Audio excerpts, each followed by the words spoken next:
Yes, my people, it's Reese from Property Hustle, and today I'm going to be walking you through two of my properties that generate £8,000 per month combined. Now, both of these properties are high-end converted 6-bed HMOs, and I'm going to show you exactly how they're structured so that they can generate that much income. Now, in the video, I'm going to cover the startup costs, the returns, and the systems that allow these properties to tick over in the background whilst I focus on new endeavors. So if you want to achieve a similar result so that you can fund your lifestyle, click the link in below to book a call at propertyhustle.com. But without further ado, let's jump straight into it.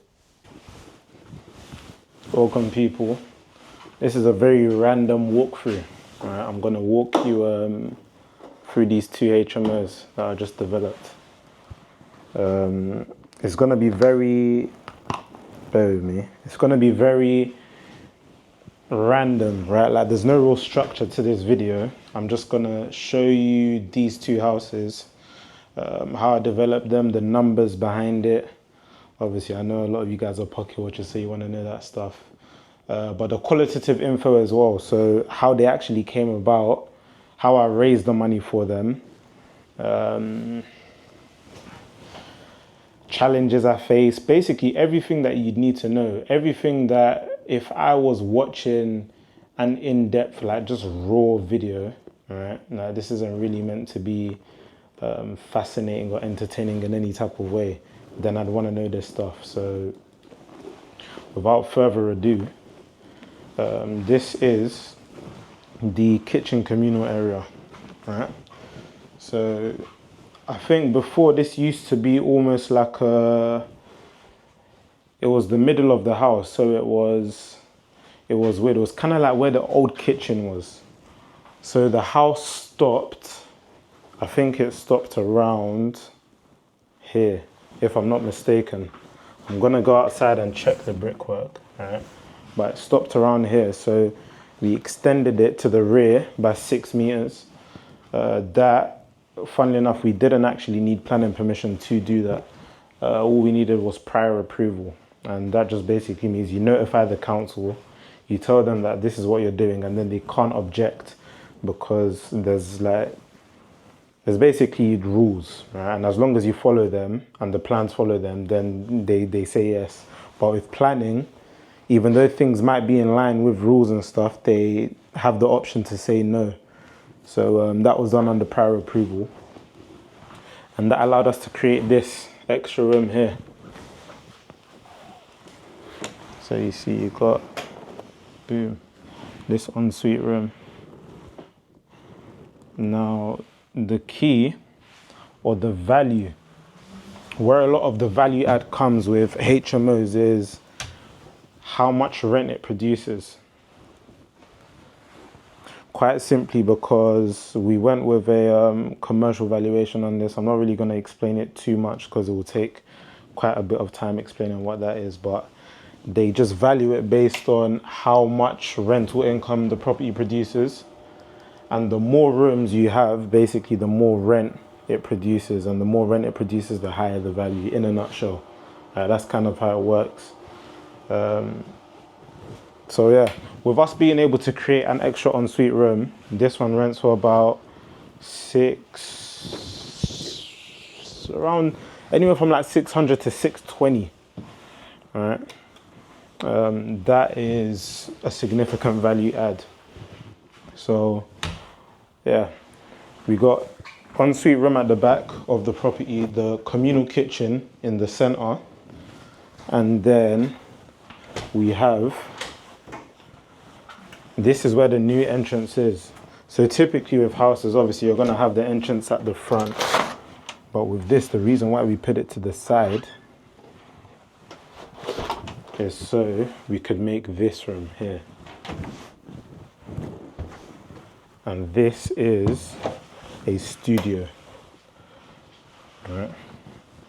So the old opening used to be, I believe, where this window was either there or around about like there.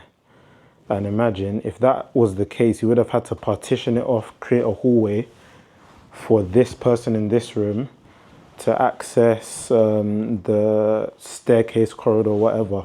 And then this one wouldn't have been big enough. So in a nutshell, the reason why we moved the front of the house to the side was so we could create this fully enclosed, self-contained, is that the word? Self-contained studio room here. Boom, you've got another ensuite. Voila.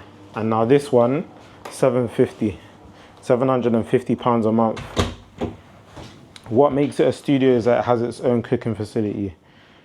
Now, some councils allow it, some don't. Some building control inspectors or building inspectors, however you want to call it. Some inspectors allow it, some don't. It just all depends. Fortunately, the ones I was working with my builder, they are fine with it, but some aren't, and they won't actually give you the certificate if you do put cooking facilities in there, and then they basically just make you rip it out. So that's something to be mindful of. Now, here, we've got the like the new staircase. Obviously, you got this as well. This is where like the Wi-Fi and all of that jazz is. We got the extenders as well here. But the key theme, so obviously these were my first ever HMO projects, right? So it was like unfamiliar territory for me.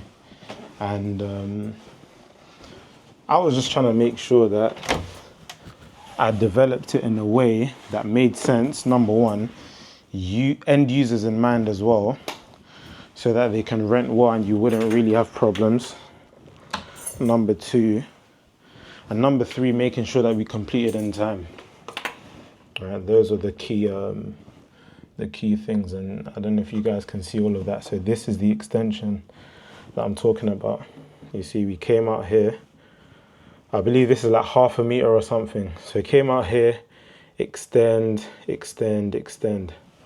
So that is the 6 meter rear extension.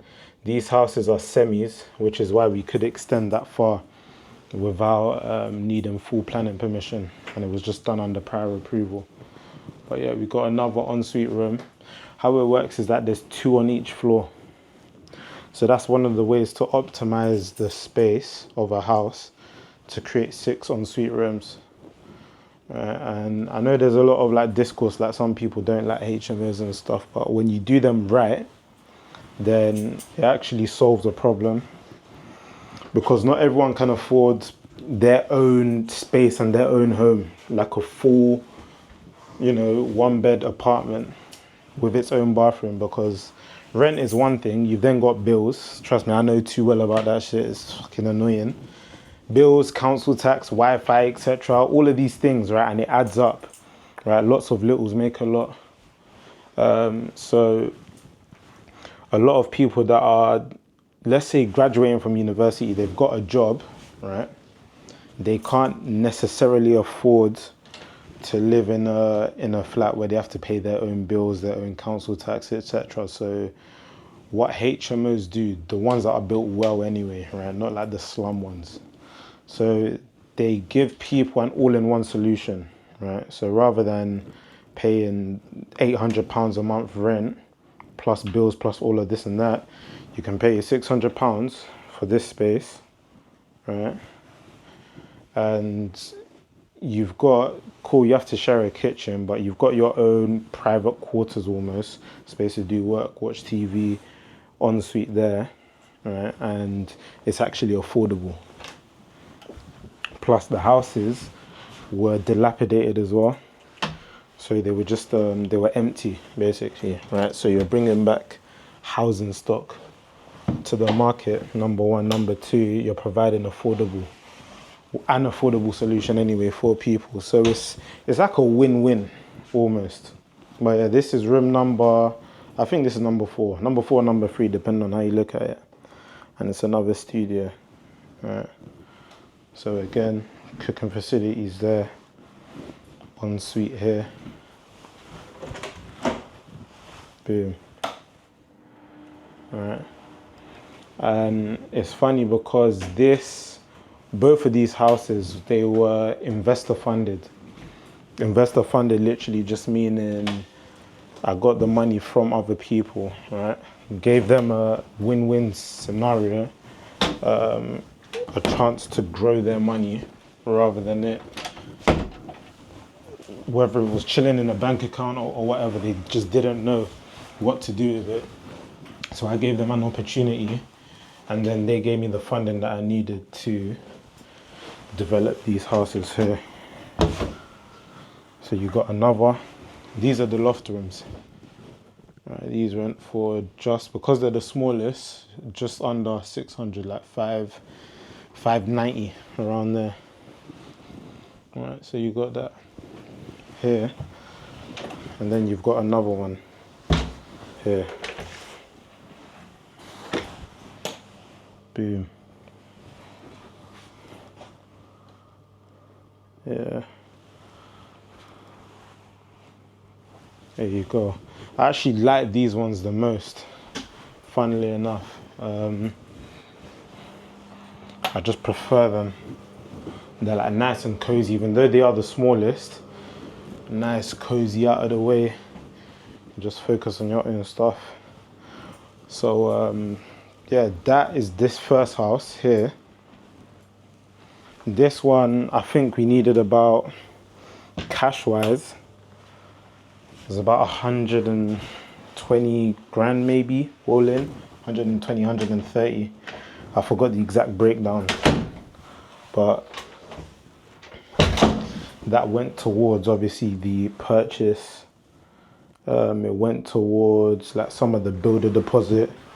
It went towards some of the costs that you incur along the way. So things like architect's fees, obviously other purchase associated costs. You've got like staging costs as well if you're using a company. Furnishing costs as well, because of a HMO, you have to rent it out fully furnished. So that are some of the things that we had to consider when developing, basically. And it's mad to think, because this one, even though we were gunning for, I think we were gunning for around 400 and at least 450,000 on the end value. Let me see where my phone is here. Yeah, we were gunning for around 450. We only ended up getting 440,000. We got shagged, if I'm being honest, with the value, but it is what it is, part of the game. So I'll show you guys now. We got 440, I think, on this one. Somewhere here. Yeah. 440,000 on this one, 430,000 on the other one. The beauty is now that the area is Article 4, and that means that the house is, it becomes more valuable, basically. You see that, look? It might be a bit too bright. You see, 440,000 on one house. Yeah. And then on the next one, we got it 430,000. I'll show you guys here. Where are we? Yeah. See that? 430,000. Oh shit. Yeah, market value. You see? So, as I was saying, yeah, so there's a bunch of stuff, to be honest, that I'm gonna talk to you guys about with these projects. The first being the fact that, yeah, we had used investors' money, number one, which was great, because when it comes to scale with anything, right, you're always going to be limited if you're trying to use your own money, and that's it. And with scale, typically you have to give up more control, kind of, because you now have investors that you're working with instead of just yourself to answer to. Like the strongest position is always going to be one of complete control and power. And that conflates with using your own money. But in cases like this, especially at the start, when you're trying to scale aggressively, you're gonna have to work with other people and investors. You know, businesses do it all the time. Property investors, the biggest developers, right? Typically, if they don't start a fund or something, you're working with, collaborating with other people that have the money. In other words, investors. So it's just part of the game. If you want to play a big game, then it's one of the things that you have to do. And I was forced to learn it very early on because all of my own capital got stuck in the first house that I had bought and developed. So after that, I was kind of like, shit, I actually have to, if I want to continue to buy houses, right? Because the thing for me was own as many houses, right, as possible so that I can basically earn an income and it can just pay for whatever the hell I want to do. So when I was in uni, I think I've told this story maybe before, but there was a house that me and my friends were staying in. It was nowhere near this type of quality. It was just like a regular house, right? There were four of us. I don't even think it was HMO licensed or anything. And I remember speaking to the landlord. He told me he's got about like 20 of these, right?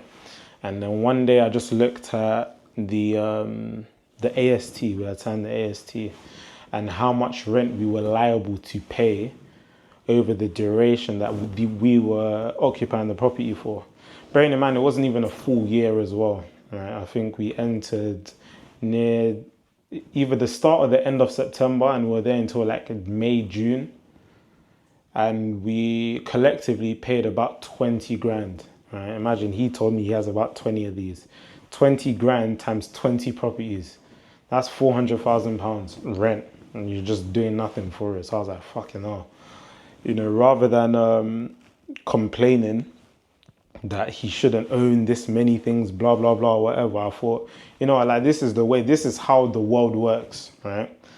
So let me figure out how I can end up on the other side of the power dynamic. So rather than being the person that's just always renting, paying these landlords, how can I become one of these landlords, right? How can I make the game work for myself? And that's when I became obsessive with trying to, basically just trying to enter property, buy and develop. Because I always fell in love with the development process, the process of turning something run down, dilapidated, to something that is fully functional like this, something that people can live in. So I thought, let me just combine the two. Right? You've got the ownership on one side, you've got the development aspect on the other side. Partly solving a problem as well, because we have a housing crisis, right? And I don't even know how many thousands, hundreds of thousands of homes are just sitting there empty, derelict. I drive past them all the time. And a lot of people don't have the money to develop these things because it's flipping expensive as fuck. Right? I think this house, granted, the scheme of work that we did here is insane, you know, extending at the side and the rear. So we basically did like 3-4 types of extensions. I didn't even really speak about the loft as well. So you've got 3 floors in this property now. Extended at the rear, 6 meters. Extended at the side, yeah, that's 2 extensions. And then we built into the loft, extended on the loft. And we essentially created mini flats, right? We stripped this house back to brick completely, lowered the ceilings, rebuilt the staircase, rebuilt all the floors. In total, it cost about 200 grand to develop. Just this one house, replaced part of the roof as well. There was a bunch of stuff we done. So we bought this one for 130, developed it, 200 grand. You saw the value there, 430, wait, this one was 440,000. Yeah, and obviously now that it's Article 4, it just makes it more valuable with existing HMOs in Article 4 areas. What it means really, without me like rambling on for too long, is that new landlords can't just create a HMO. So they can't just replicate this without going through planning permission from the council.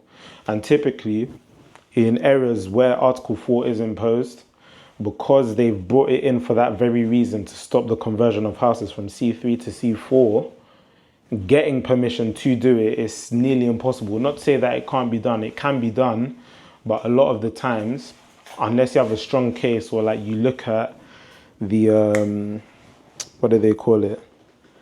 The saturation, right? Unless you analyze the saturation in certain areas, then yeah, working with planning consultants can help as well.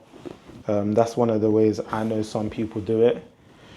But for the most part, you can't just replicate this now, which makes it more valuable. Supply and demand, right? Lower supply, assuming demand is fixed, it pushes the price up. So that's why the value shoots up. So rental wise, I think this house produces about £4,000 a month, which is crazy. Like, I'm speaking about it like it's just normal. It's not, because obviously these houses have taken my portfolio over like a million or whatever. You know, there's numbers that people speak about and whatnot.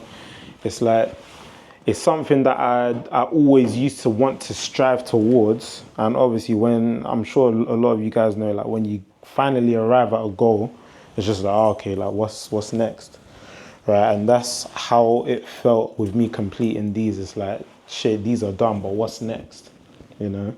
So it's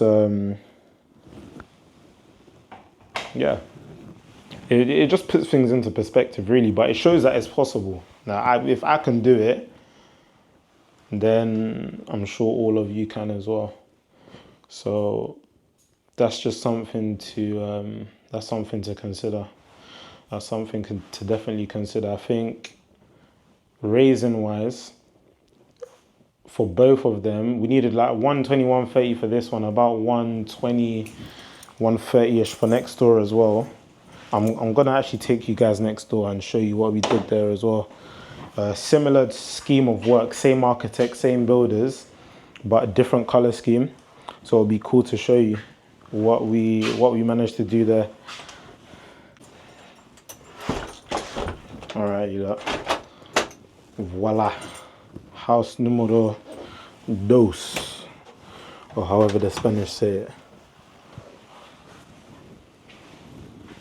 So this is, yeah, this is the kitchen communal again. We went with I think this is like a mint green type of color scheme. So it's quite smooth. We had stagers that just sorted it out for us in terms of like all of the soft furnishings, so things like these, things like that, etc. So it's quite smooth. Now, the scheme of work, like I said, is the same exact stuff, just a different color scheme. So I'm not gonna waste you lot's time and show you everything, because it's pretty much standard. It's the same thing. But yeah, you've got the ensuite room here. How it works is, at the back, the ensuite rooms at the back, they're around like 10, 11 square meters, I think it is. Then at the front of the properties, on the first and the second floor, or rather the ground and the first floor, you've got the studios. So in each house you've got 2 studios and then 4 en suites, which is why the rental was about 4 bags per month. And it's actually it's a lot, to be honest. Like when you think about that shit, like £4,000 a month from one yard is crazy, to be honest. But you know, there's so much more. There's so much more to do. There's so many more houses for me to buy and develop. So much more to earn. But it's cool to see. Yeah, you got this studio. Boom. I actually kind of prefer the color scheme here a bit, if I'm being honest. Like, it gives it more like splash. Alright. You got this right here. Yeah, it's quite cool.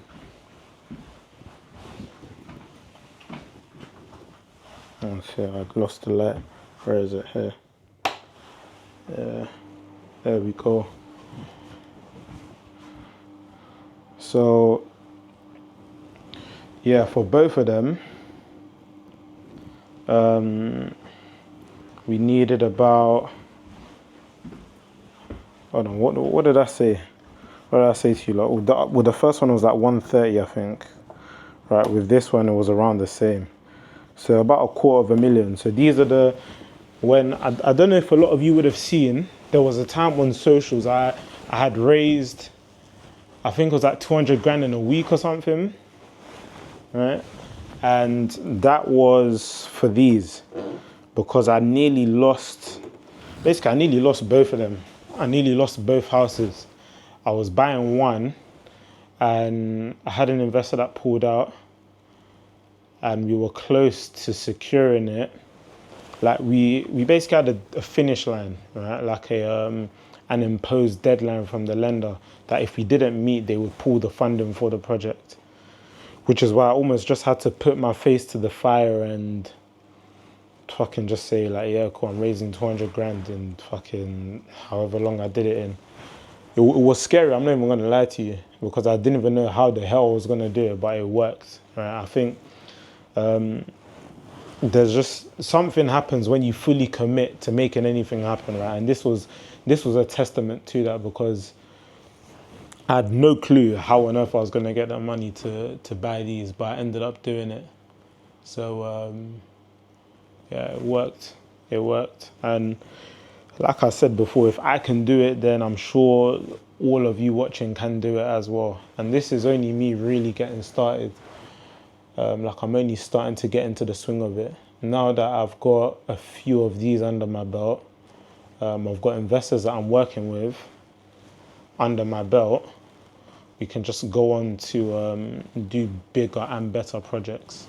That's the aim, that's the goal, you know. So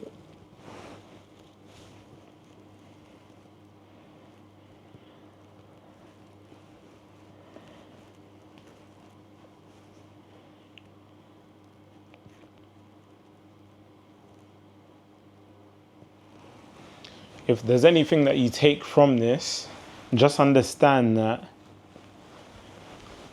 number one, you don't need a crazy amount of money to start up in this anyway, as long as you have the know-how, right? You've got the knowledge and the skill set to be able to find good deals, number one. Number two, leverage investors. Because much of raising money is basically just building relationships, if I'm being honest, like being likable, right? And obviously knowing what you're doing, that's a big part of it. But that you can get from just educating yourself, right? Having someone that's either done it or can show you the ropes. So raising money is easier than people make it seem.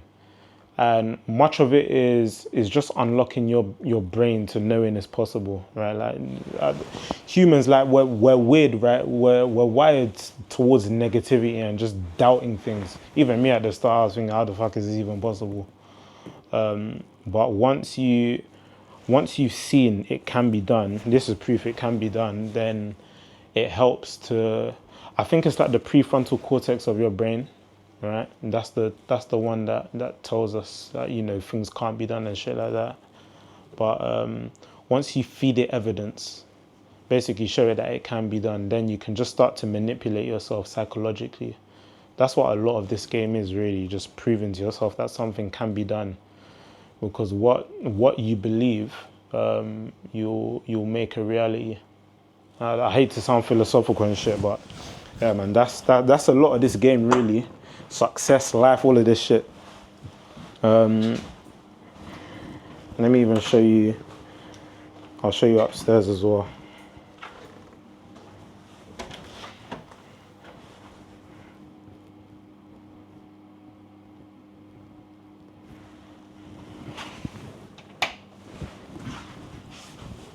Before we go there, let me just turn off these lights.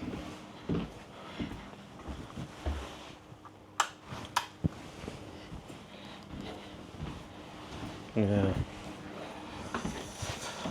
Ownership, ownership, ownership, ownership. It starts with the first one.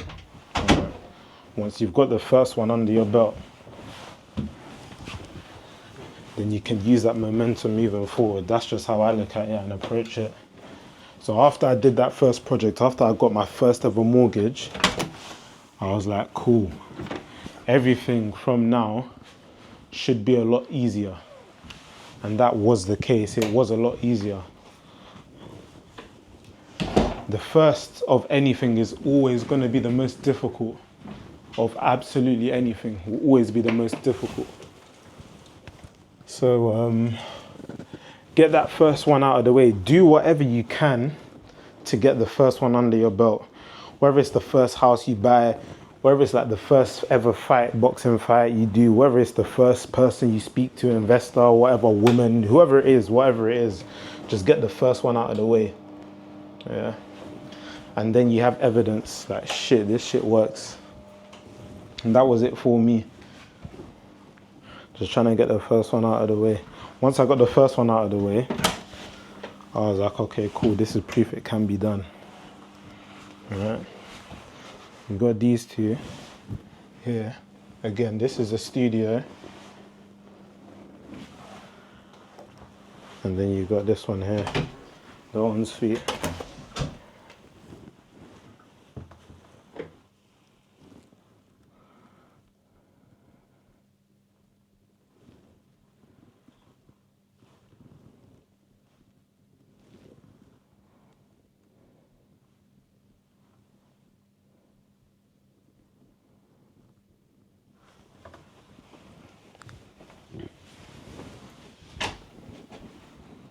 Again, rear extension, ensuite, bed, boom.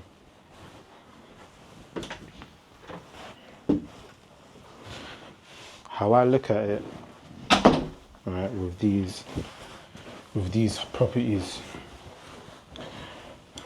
I just look at it like a game, almost like collecting infinity stones. Right, with each house, that's a level of freedom that I'm essentially buying. Because with this one, for example, if I owned it outright cash, yeah, then all of the £4,000 it generates would be mine in my pocket. Imagine that. Obviously, because we're leveraging a mortgage, after you factor in costs, etc., mortgage repayments, management costs, what else? Once you factor in everything, this cash flow is net about 1,000 something per month. About 1,200, maybe 1,300, something along those lines. So imagine even just buying one a year, right? Obviously I'm 24 now. I've got a few already. So if I just continue to buy just one each year, and that's like on the low end, just buying income, then by the time I'm 30, 32, 33, 34, 35, that's how I look at it. By the time I'm that age, I wouldn't have to, I could literally just retire from everything and I'll be calm. And my properties will just pay for everything. And that's how I look at it, it's just buying income. It's getting rich slowly. Like this shit won't happen. To be honest, it can happen as aggressively as you want it to. Like if I wanted to now, right, I could just completely sign my life away to buying like flipping 50 houses in a year or something. Like it will be very painful, and that's something that you'd almost have to condition yourself to understand in this. Like obstacles are always gonna be a thing. Like even with these, there were a bunch of times I thought, fucking hell, like I just got these bridging loans, right? I think it was about 400 or 500k. I had basically debt, right? Bridging loans, and if the projects went to shit, then I'd be pissed, right? I'd have to be left holding the L on it. So it's like the more you try to scale, the faster you try to scale, the faster you try to see results, the riskier it gets. But with more risk comes more reward. So I say that to say all of this, like if I wanted to, I don't know, buy 20, 30 houses in a year, do so many projects, whatever, to accelerate the results, I would experience that freedom a lot sooner, but then also the stress. I'd experience a lot more of that as well. And that's something that you have to be calm with it. But I can't even lie, it's very much worth it. Like with each project I do, as much as it is painful to a degree, right? It's always a lot sweeter at the end when you see the finished product, and then you get people in there and it starts earning. It's the best feeling ever.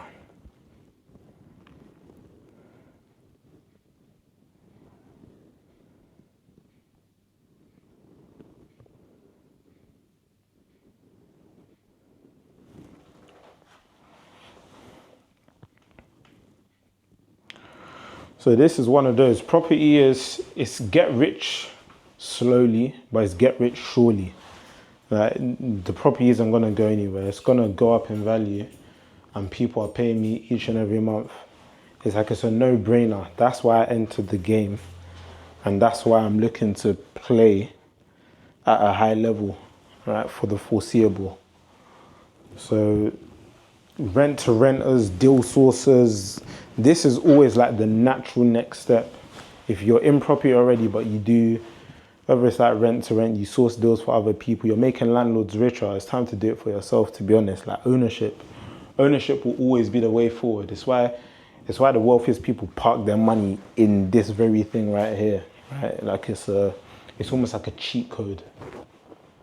And once you understand that and you make it work for you, voila, it's absolutely amazing still, but it's just about getting started.